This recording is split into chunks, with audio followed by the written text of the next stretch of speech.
우리가 살고 있는 캘리포니아 북쪽에는 레드우드 내셔널 파크이라는 곳이 있습니다. 아주 유명한 관광지인데 제가 가본 곳 중에서 아주 인상 깊게 남았던 곳이 레드우드입니다. 자, 이 레드우드에 서식하고 있는 레드우드라는 커다랗고 붉은 나무가 있습니다. 이게 어느 정도로 크냐면 평균 100m까지 자란다고 합니다. 그러니 그 크기가 어마어마하죠. 그리고 이 나무들 중에서 일반적으로 성숙한 나무의 연수는 500년에서 800년 정도 된다고 합니다. 자, 제가 갔을 때도 이 나무가 얼마나 큰지 그 사이에 있으면 그 나무의 높이를 보기 어려울 정도로 이렇게 큰 나무들이 어마어마하게 그곳에 이렇게 울창하게 서식하고 있는 지역이었습니다. 자, 그런데 한 가지 특이한 사항은 무엇이냐면 이렇게 크고 큰 나무를 지탱하는 이 나무의 뿌리가 겨우 1에서 2m 정도밖에 안 된다는 거예요. 근데 이곳은요, 바로 바닷가 근방에 있기 때문에 바다에서부터 불어오는 아주 강한 바람이 많은데도 불구하고 이 나무들이 아주 크고 높게 자랄 수 있다는 거죠. 그런데 이토록 큰 나무가 뿌리가 겨우 1m에서 2m밖에 안 되는 그 정도의 뿌리를 어떻게 지탱할 수 있는가? 라고 그 이유를 조사했더니 그 이유가 무엇이냐면 이 레드우드에 있는 나무들은 뿌리가 밑으로는 1m에서 2m밖에 가지 않지만 옆으로 자란다는 거예요. 옆으로 자라는데 주변으로 30m 이상 자라서 나무와 나무가 서로 뿌리가 연결되어 엉켜 있다는 거예요. 그래서 실제로 이 나무가 그 거센 바람을 광풍에 쓰러지지도 않고 또 때로는 가뭄이 와도 그들이 계속해서 자랄 수 있는 이유가 무엇이냐? 그것이 그 비결이 바로 뿌리가 서로 엉켜 있기 때문이다 라는 것을 발견했다는 것이죠. 그래서 바람에 불어와도 뿌리가 연결되어 있기 때문에 엉켜 있기 때문에 흔들리지 않고요. 그래서 높이 자랄 수도 있고요. 가뭄이 왔는데 메마른데도 불구하고 이 뿌리는 서로 수분을 나눠주는 역할까지 한다는 거죠. 그렇기 때문에 이 레드우드라는 그 엄청난 나무가 그곳에 많이 서식할 수 있는 비결이라는 것이죠. 사실 우리는 이런 자연을 통하여서 오늘 우리의 영적인 상태로 돌아볼 수 있다는 것입니다.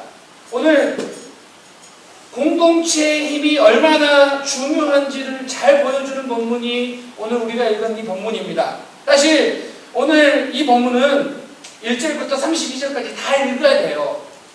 그런데 다 읽다가 여러분들이 시험에 들까봐 제가 1절만 읽었어요. 그리고 설교 중간에 강조하기로 했어요. 그런데 전체적으로 보면은 계속해서 반복되는 게 무엇이냐면 이름이에요.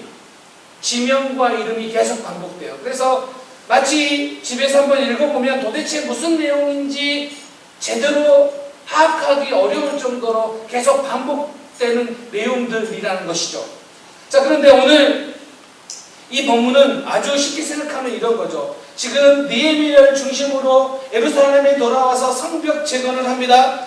성벽 재건을 하는데 이 성벽 재건을 하는데 북쪽에서부터 오늘 1절로부터 시작해서 시계 반대 방향으로 이렇게 각 문들을 중심으로 성벽을 재건해 가는 이야기들을 기록하고 있는 것이죠. 자, 그런데 오늘 우리가 이 본문을 읽으면서 궁금증을 가져야 되는 게 이런 것이죠. 어떻게 당시 성벽을 재건하는 것은 쉬운 일이 아니었죠. 더군다나 반대하는 세력까지도 많았는데 그럼에도 불구하고 어떻게 이 일을 해낼 수 있었냐는 거죠. 52일이라는 짧은 시간 동안에 그 어마어마한 공사를 어떻게 이 사람들은 감당해낼 수 있었는가? 거기에 영적 비결이 숨어 있다는 거죠. 그러므로 오늘 본문을 통하여 우리에게 주시는 하나님의 메시지를 우리는 분명히 기억해야 됩니다. 이곳에 그냥 이름만 반복되어진 것 같지만 그것이 아니라 이 안에 숨어있는 비결이 여기 있다는 것이죠. 첫 번째, 오늘 본문을 통하여 우리에게 주시는 메시지는 무엇이냐면 하나님의 일은 함께 협력할 때 더욱 견고해진다는 것입니다. 하나님이 하시는 일은 함께 협력할 때 더욱 견고해진다는 거죠. 오늘 3장에 나온 사람이 75명 정도 됩니다. 그리고 직업군도 한 10여 가지 됩니다. 자, 그런데 먼저 1절에 보면은 대제사장과 제사장들이 북쪽에 위치한 양문을 재건했다라고 기록하고 있습니다. 이 북쪽에 있는 양문은 예루살렘 성전과 아주 가까운 곳에 위치해 있는 문이죠. 그래서 양들, 제사 드리는 양들이 들어오는 문이라고 해서 양문이라고 이야기하죠. 게다가 이 북쪽은 적들이 침입하기 아주 용이했던 곳, 그래서 많은 적들이 침입하기 쉬웠던 것이 북쪽이에요. 그런데 그 북쪽을 누가 지금 담당하고 있느냐? 제사장들이 담당하고 있다는 것입니다. 무엇을 이야기하고 있는 걸까요? 교회라는 것이 어떤 곳인가? 교회는 리더들이 먼저 섬기는 곳이라는 것이죠. 교회는 리더라고 하는 사람들이 더 많이 섬기고 더 많이 헌신하는 것, 그것을 감당해내는 것이 교회라는 것이죠. 그렇게 교회는 세워져 간다는 것입니다. 그렇기 때문에 리더라고 해서 자기 주장을 내세우거나 목소리를 크게 내는 사람이 아니라 섬기는 사람이 교회에서 리더입니다. 오늘 이 섬김이 얼마나 귀한지를 모범적으로 보여주고 있는 것이 1절 말씀이죠. 그리고 오늘 본문 말씀을 쭉 보면은 조금 특성 있는 게 뭐냐면 10절에도 그렇게 이야기하고 있는데, 성벽 공사를 하는데 어떻게 했냐면 자기 집과 가까운 곳을 했어요. 자기 집에서 가까운 곳, 자기 집과 마주한 곳을 중수하였다라는 것이 10절, 21절, 23절, 24절, 28절, 30절 계속해서 나오고 있는 것이 무엇이냐면 자기 집과 가까운 곳이죠. 왜 그랬을까요? 이유는 분명하죠. 집에서 가까우면 아마도 일하러 가는 시간이 짧았을 거예요. 게다가 점심을 먹어야 되는지 이런 일들을 해결하는 게 아주 효율적으로 편했을 거예요. 자, 그런데 여기서 보여주는 것이 무엇이냐면 모든 사람마다 각자 맡은 곳이 있었고 그 맡은 곳을 사람들이 감당해냈다라는 것을 오늘 본문이 보여주고 있는 거예요. 오늘 협력이라는 그 부분을 어떻게 나타내고 있냐면 오늘 3장에서 계속해서 반복되는 단어가 뭐냐면 그 다음에 누구는 여기를 맡았다. 그 다음은 누구는 여기. 그 다음은 그 다음은. 그래서 이 그 다음이라는 단어가 3장에서만 28번 나와요.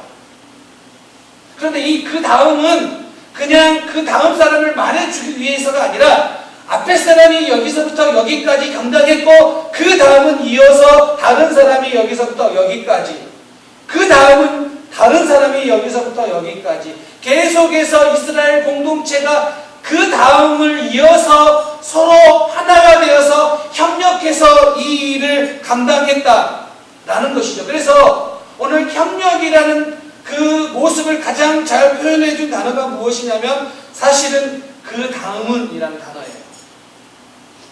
이게 이스라엘 백성들이 성벽을 재건할 수 있었던 이유 중에 하나가 바로 이 단어라는 거예요. 그렇기 때문에 오늘 하나님이 일하시는 방식이 어떤 것인가? 교회는 어떤 사람 일부만이 움직이는 것이 아니라 각자 맡은 바, 맡은 곳에서 그것을 감당해 주는 거예요. 그렇게 교회는 세워져 가는 거예요. 그런데 오늘 본문에 나와 있는 직업군들 봐도 그렇습니다. 8절에 보면 금장색 우스엘이라는 사람이 나옵니다. 이 사람이 금 세공업자예요. 그런데 여러분 보세요. 금을 세공하는 사람이면 그 사람의 손이 얼마나 중요하겠습니까? 그럼에도 불구하고 그 손을 사용해서 뭐예요? 노동의 공사에 참여해요. 향품장사 하나야라는 사람이 나옵니다.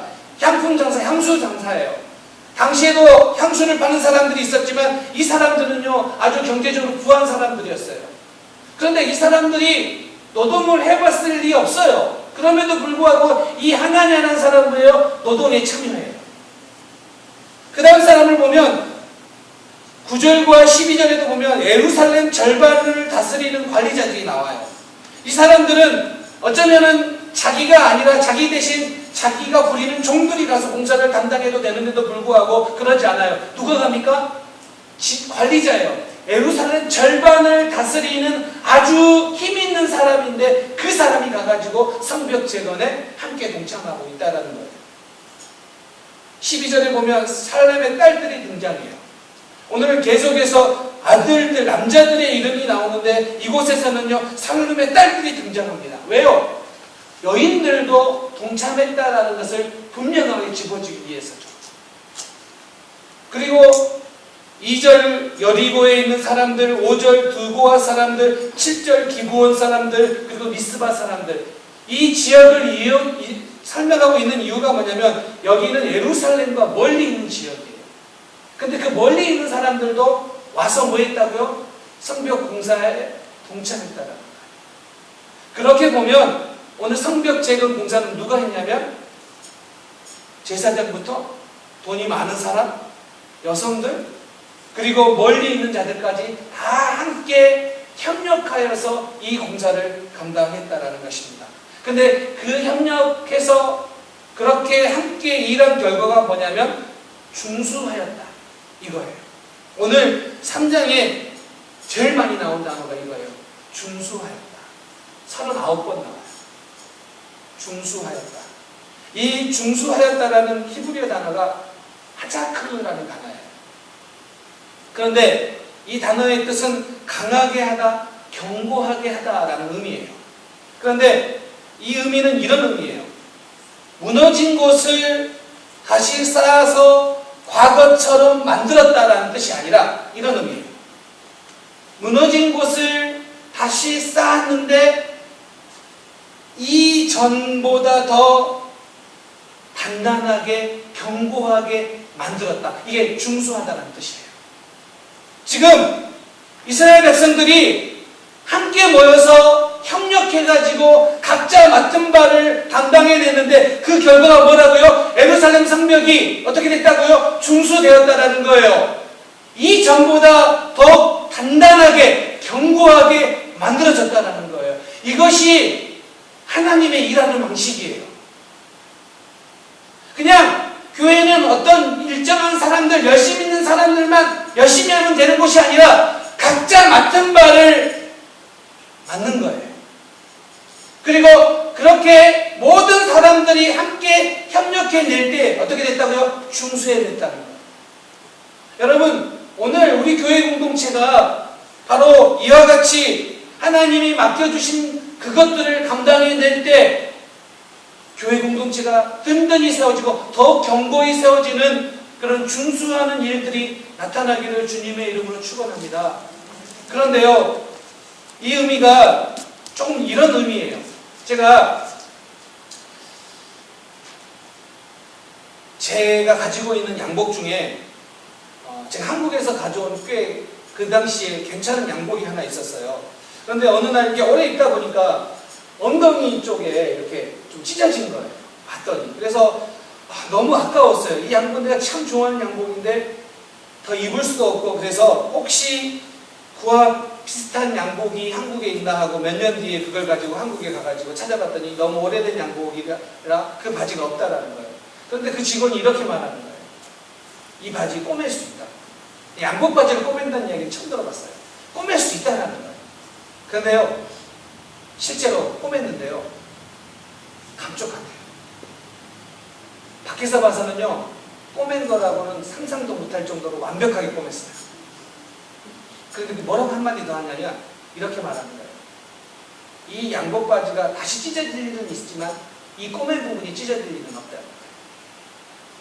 다른 부분이 찢어지면 찢어졌지 이 꼬맨 부분이 찢어질 이유는 없다. 이게 중수 아니에요? 이게 더욱 견고해지는 거 아니에요? 분명하게 말하지만 이 양복은 아닙니다. 끝나고 혹시 저를 자꾸 뒤에서 쳐다보지는 마시죠. 분명하게 이 양복은 아닙니다. 제가 이 양복이 좀 오래도 되고 유행도 조금 지나서 제가 거의 잘 입지는 않아요. 그러나 그 양복을 볼 때마다 그런 생각을 해요. 맞아. 구멍난 곳을, 무너진 곳을 다시 꿰맬 때는 이전보다 더욱 견고하게 된다. 제가 그 마음을 늘 마음에 품고 있어요. 꼭 우리의 삶에 상처났던 것이 우리 주님께서 다시 싸매줄 때는 이전보다 더욱 견고하게 됩니다. 무너졌던 우리의 신앙이 다시 회복되어질 때는, 다시 중수되어질 때는 이전보다 더욱 견고하게, 단단하게 쌓아진다. 이게 중수된다는 의미예요. 저는 오늘 우리 교회도 그렇게 생각합니다. 오늘 우리 교회가 여러분의 신앙이 오늘 이 말씀처럼 39번에 걸쳐서 중수되었다는 것처럼 여러분의 신앙이, 여러분의 가정이, 우리 교회가 중수되기 원합니다. 어떻게 중수될 수 있을까요? 각자 맡은 곳에서 그 책임을 감당해내고 서로가 협력하여 함께 세워갈 때 더욱 든든히 세워간다는 거예요. 저는 오늘 이 느헤미야 시리즈를 통하여 그렇게 기도합니다. 하나님, 우리 성도의 개개인의 신앙이 중수되게 해주세요. 오늘 우리 성도들의 가정이 중수되게 해주세요. 오늘 우리 교회가 중수되게 해주세요. 그런데 그 중수될 때는 이전에 아팠을 때보다 훨씬 더 견고해지고 이전보다 훨씬 더 단단해지는 믿음으로, 가정으로, 교회로 세워지게 해 주옵소서. 여러분, 이것이 하나님 나라의 영적 비결입니다. 그래서 교회는요, 더불어 함께 해야 온전해지는 것이에요. 더불어 함께 할 때 비로소 교회가 온전해지는 공동체가 무엇인지를 경험하는 게 교회예요. 그래서 중심적인 사람 몇 명만 열심히 해서 되는 것이 교회가 아니라 오히려 교회는 다른 사람들을 세워주고 다른 사람들과 함께하고 다른 사람들을 높여줌으로 인하여 함께 동역하는 것이 교회라는 거예요. 여러분 보십시오. 오늘 75명의 사람들이 계속해서 나와요. 하나님의 성벽을 재건했던 사람들이 계속 나오는데 여기에 느헤미야는 없어요. 16절에 나오는 느헤미야는 우리가 알고 있는 그 느헤미야가 아니에요. 여러분, 이게 놀랍지 않습니까? 느헤미야가 정말 많이 기도하고 많은 부분을 담당해내고 있는데도 불구하고 이 3장에는 느헤미야 이름이 없다라는 거예요. 왜요? 지금 느헤미야가 많은 역할을 감당하고 있지만 이 일은 하나님의 이름을 위하여 함께하는 일이기 때문에 자기가 드러날 필요가 없다라는 거예요. 이게 교회의 모습이에요. 많은 일을 감당했음에도 불구하고 내가 드러나는 것이 아니라 하나님의 이름이 드러나고 다른 사람들을 세워주는 것, 그것이 교회예요. 그것이 영적인 사람이고 그것이 리더라는 거예요. 여러분, 오늘날 우리들은 어떻습니까? 나를 알아주는 것을 정말로 좋아하는 게 이 시대의 사람들이에요. 그래서 내가 조금만 수고해도 나를 알아줘야지 되지, 내가 수고한 것을 못 알아주면 어떻게 돼요? 섭섭이가 들어오잖아요. 그래서 교회에 섭섭마귀가 엄청 많다라는 거예요. 조금 내가 수고했는데 나를 못 알아주면 섭섭해. 우리 교회는 이러진 않았으면 좋겠어요. 네. 정말로 이렇게 수고하고 애쓰지만 사람들이 알아주는 것에 마음을 두지 않는 거예요. 왜요? 사람은요, 정말로 변덕스럽잖아요. 여러분, 정말 사람은 변덕스럽지 않습니까? 남자들이 정말로 선덕여왕이다 라고 생각해서 여자를 만나지만 만나보면 어떻게 돼요? 변덕여왕이 되어 있어요. 이게 깨닫는 게 남자예요. 그런데 그 변덕여왕 때문에 울고 웃는 게 누구예요? 남자예요. 얼마나 사람들이 변덕스럽고 얼마나 사람들이 자주 바뀌는데 거기에 마음을 둘 필요가 없다는 거예요. 자꾸 그런데 사람들은 어디에 마음을 둬요? 자꾸 사람들이 알아주는 거에 마음을 두는 거예요. 그런데 오늘 느헤미야 이름이 없다는 것은요, 우리에게 던져주는 아주 중요한 메시지예요. 교회를 섬기지만 내가 드러나는 것보다 하나님의 이름을 위해서 이 일을 감당하게 되어 있다는 것, 그것이 참으로 귀하고 복되다는 것이죠. 교회는 그렇기 때문에 혼자서가 아니라 함께해야 온전해지는 것입니다. 그래서 저는 사실 우리 성도님들을 함께 만나고 교제하고 함께 예배하고 그런 게 너무 좋아요. 왜요? 그렇게 만남으로 우리가 공동체를 세워가고 우리가 더 성숙해가는 것, 그런 공동체를 경험하는 것이기 때문이죠. 오늘 바라옵기는 우리 모든 성도님들이 교회를 상겨내는데 개인의 신앙이 중수되고 가정이 중수되고 교회 공동체가 중수되어서 하나님의 영광이, 하나님의 이름이 드러나는 귀한 믿음의 공동체 되기를 주님의 이름으로 축원합니다. 또 한 가지는요, 하나님이 기억하신다는 거예요. 정말 이게 중요한 포인트예요.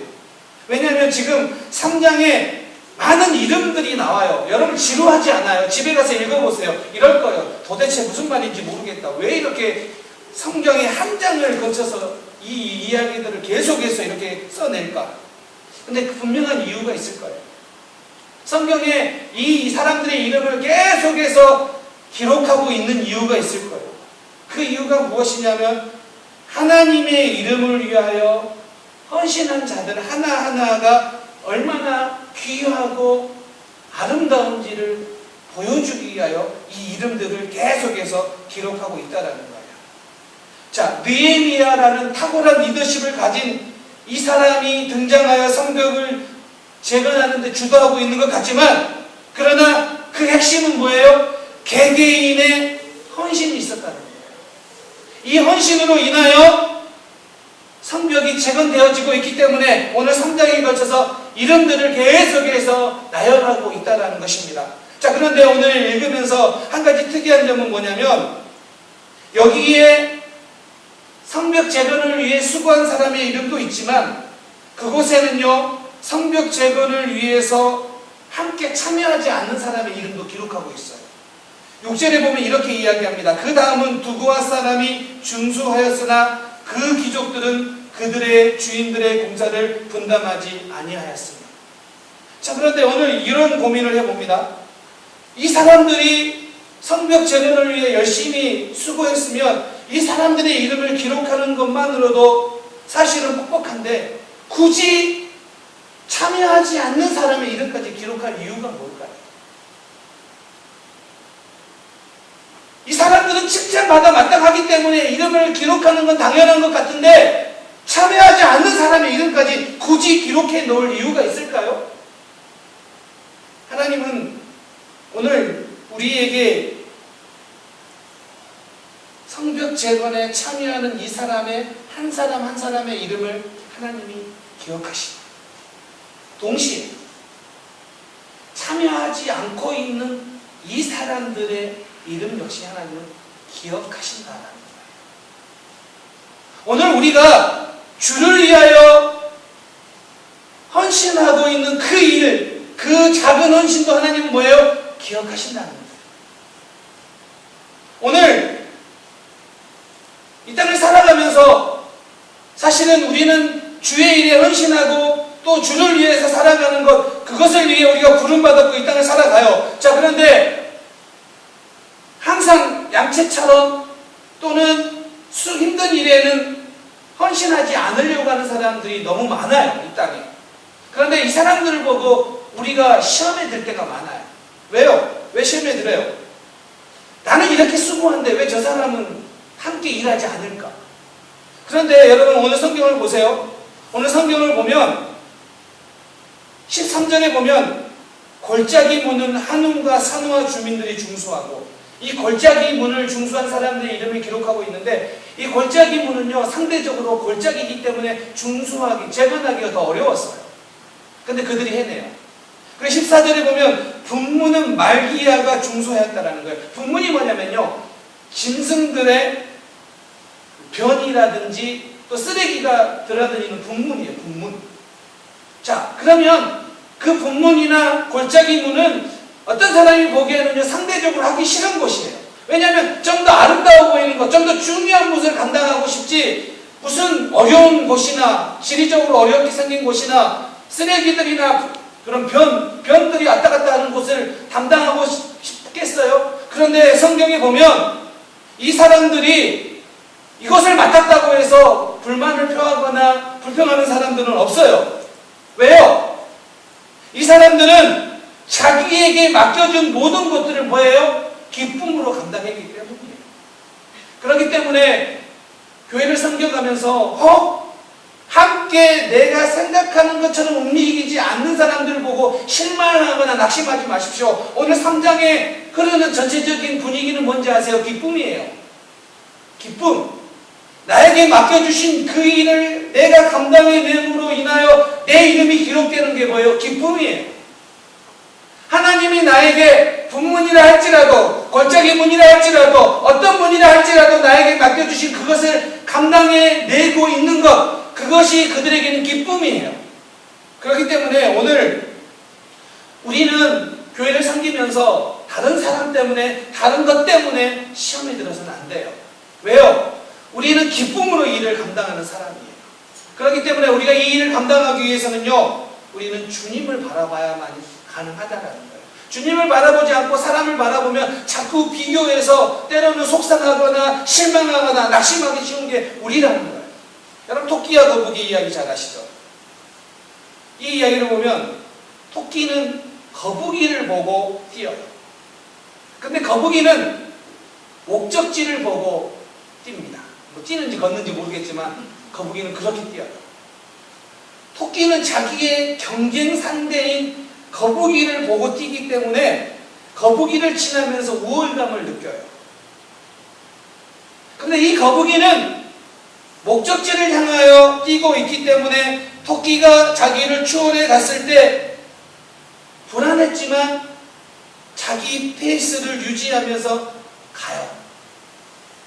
토끼는 경쟁 상대인 거북이를 보니까 중간에 자고 쉬어요. 그러나 거북이는 경쟁 상대인 토끼를 보는 것이 아니라 목적지를 보고 가기 때문에 묵묵히 자기의 일을 걸어가는 거예요. 보세요. 다윗과 사울 이야기 볼까요? 다윗은 하나님을 바라보았기 때문에 광야의 수많은 시간들을 이겨내며 역사상 가장 위대한 왕이 돼요. 반면 사울은 경쟁 상대인 다윗을 바라봤기 때문에 그의 인생은 질투와 시기 속에서 비참하게 몰락해요. 우리가 무엇을 바라보며 달려가는 것은요, 우리의 삶의 모습이 어떤가를 규명해 주는 거예요. 오늘 죄 없는 교회를 섬기고 이 믿음의 길을 걸어가면서 여러분은 경쟁 상대를 보고 달리고 있습니까? 아니면 우리의 목표이신 예수 그리스도를 향하여 달려가고 있습니까?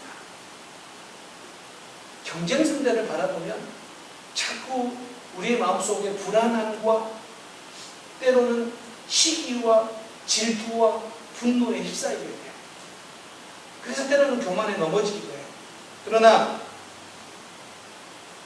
예수 그리스도를 바라보며 이 땅을 걸어갈 때 비로소 우리는 흔들리지 아니하고 목적지를 향하여 끝까지 달려갈 수 있다는 사실이에요. 오늘 말씀을 맺으려고 합니다. 교회는 함께 협력할 때 온전해지고 풍성해지고 하나님의 영광을 드러낼 수 있어요. 때로는 이 함께하는 것이 상당히 어려워요. 그렇기 때문에 함께하기를요, 때로는 주저주저해요. 그런데 기억하십시오. 함께하는 것이 하나님이 기뻐하시고 하나님이 함께함으로 인하여 우리 모두를 성숙하게 만든다라는 것이죠. 그러므로 오늘 우리 모든 성도님들이 주의 일을 감당하면서 하나님이 기억하고 계시기에, 하나님이 나의 작은 일도 느헤미야 3장에 기록된 사람들의 일처럼 기억하고 계시기에 우리는 끝까지 흔들리지 않고 이 믿음의 길을 달려가시는 우리 모든 성도님들 되시기를 주님의 이름으로 축원합니다. 기도하겠습니다.